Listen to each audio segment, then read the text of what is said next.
भगवत गीता के नाम कुछ पल हर सुबह शाम चैनल में यह नाम आवाज़ एक बार फिर आप सबों का स्वागत और अभिनंदन करती है। साथियों, छठे अध्याय की समाप्ति के बाद आज आप सबों के बीच प्रस्तुत है भगवत गीता 7वें अध्याय का पहला श्लोक। मय्यासक्त मनाः पार्थ योगम युञ्जन्मदाश्रयः असंशयं समग्रं मां यथा ज्ञास्यसि तत् शृणु। इस श्लोक का सरल शाब्दिक अर्थ इस प्रकार है। हे पार्थ, अनन्य प्रेम से मुझ में आसक्त चित्त तथा अनन्य भाव से मेरे परायण होकर योग में लगा हुआ तो जिस प्रकार से संपूर्ण विभूति, बल, ऐश्वर्य आदि गुणों से युक्त सबके आत्म रूप मुझको संशय रहित जानेगा, उसको सुन। साथियों, भगवत गीता के पहले 6 अध्यायों में हमने देखा कि युद्ध में अपने आत्मीय स्वजनों, गुरुजनों तथा बंधु बांधवों के वध रूपी पाप का भागी होने की संभावना से शोकग्रस्त, व्याकुल, किंकर्तव्य विमूढ़, भ्रमित अर्जुन योगेश्वर श्री कृष्ण के शरणागत होकर उनसे प्रार्थना करता है कि वे गुरु रूप में उसका मार्गदर्शन करें। इस प्रकार अभी तक अर्जुन के सखा तथा निकट संबंधी श्री कृष्ण अब गुरु रूप में उसे विभिन्न प्रकार के ज्ञान का उपदेश देकर उसकी मनस्थिति को शांत करने का प्रयास करते हैं। शरीर की नश्वरता तथा इस नाशवान शरीर में निवास कर रही आत्मा की अमरता का ज्ञान देकर उसे समझाते हैं कि योग के माध्यम से मनुष्य उस निष्काम, अनासक्त मानसिक संतुलन की स्थिति प्राप्त कर सकता है जिसमें वह अपने सभी सांसारिक कर्तव्यों का पालन करते हुए, चाहे वह आत्मीय जनों के विरुद्ध युद्ध करने जैसे कठोर कर्तव्य ही क्यों न हो, बिना किसी पाप का भागी हुए मोक्ष प्राप्ति का अधिकारी हो सकता है। समझाने के इसी क्रम में गुरु रूप में योगेश्वर श्री कृष्ण अर्जुन को योग की विभिन्न विधियों का ज्ञान भी प्रदान करते हैं और योग के विभिन्न प्रकारों में भक्ति योग को सर्वोपरि बतलाते हुए उसे उपदेश करते हैं कि वह उत्कट श्रद्धा से परिपूर्ण अंतरात्मा से उनका स्मरण करते हुए अपने युद्ध रूपी कर्तव्य का भी पालन करे तो वह किसी भी पाप का भागी नहीं होगा।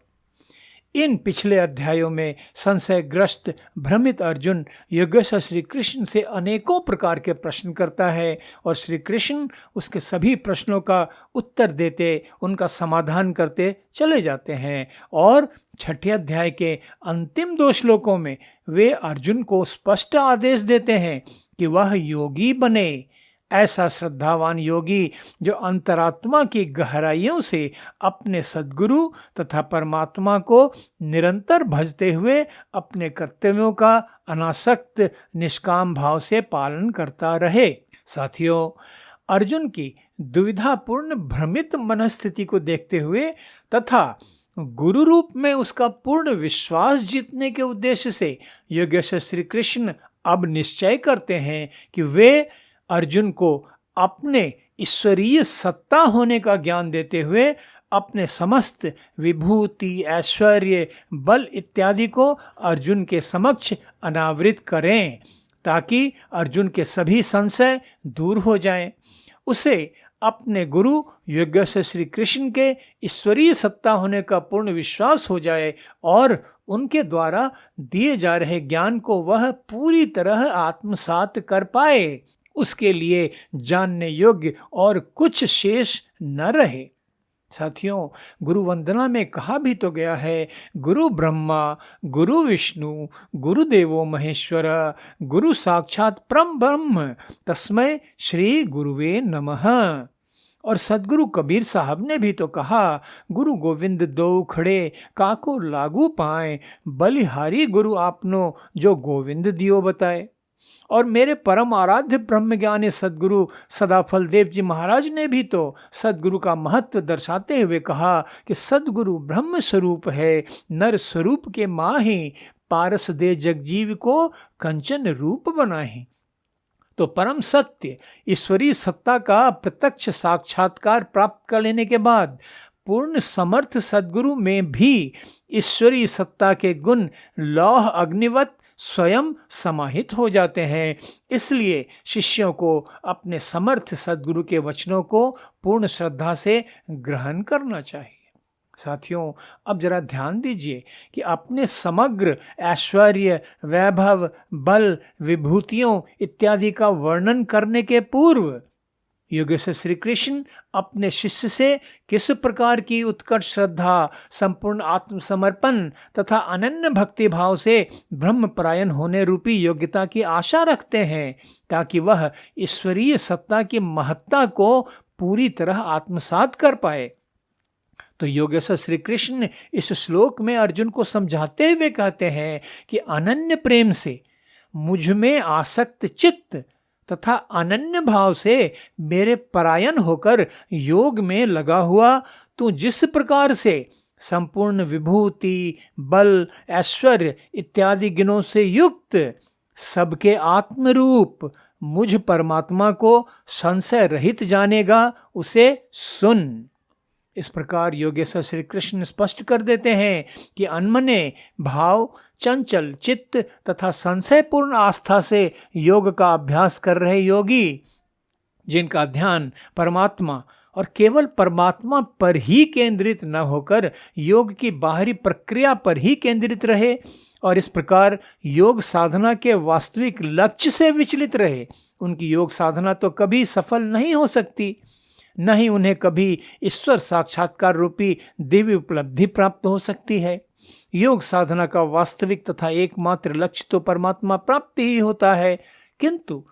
अनेक योगी जन योग की बाह्य शारीरिक प्रक्रिया पर ही अपना ध्यान इस प्रकार केंद्रित कर लेते हैं कि योग साधना के वास्तविक लक्ष्य से वे दूर रह जाते हैं। ऐसी योग साधना तो निष्फल ही होती है। कठिन योगाभ्यास के अभिमानी भक्तजन मायावी मन के प्रपंच में फंसकर एक गंभीर आध्यात्मिक भूल करते हुए मान बैठते हैं कि उन्होंने तो ईश्वर साक्षात्कार प्राप्त कर लिया और साधना का वास्तविक लक्ष्य प्राप्त किए बिना योग साधना के अधूरेपन की स्थिति में ही साधनापन से विचलित होकर योग भ्रष्ट हो जाते हैं। तो साथियों, मोक्ष प्राप्ति कहें, निर्वाण कहें या परमात्मा साक्षात्कार कहें, यह श्रेष्ठतम उपलब्धि तो योग साधक के अंतरात्मा की गहराई से उत्पन्न उत्कट श्रद्धा से की गई साधना, सद्गुरु उपदेशक का मार्गदर्शन तथा आशीर्वाद और परमपिता परमेश्वर की अपार कृपा से ही प्राप्त होता है।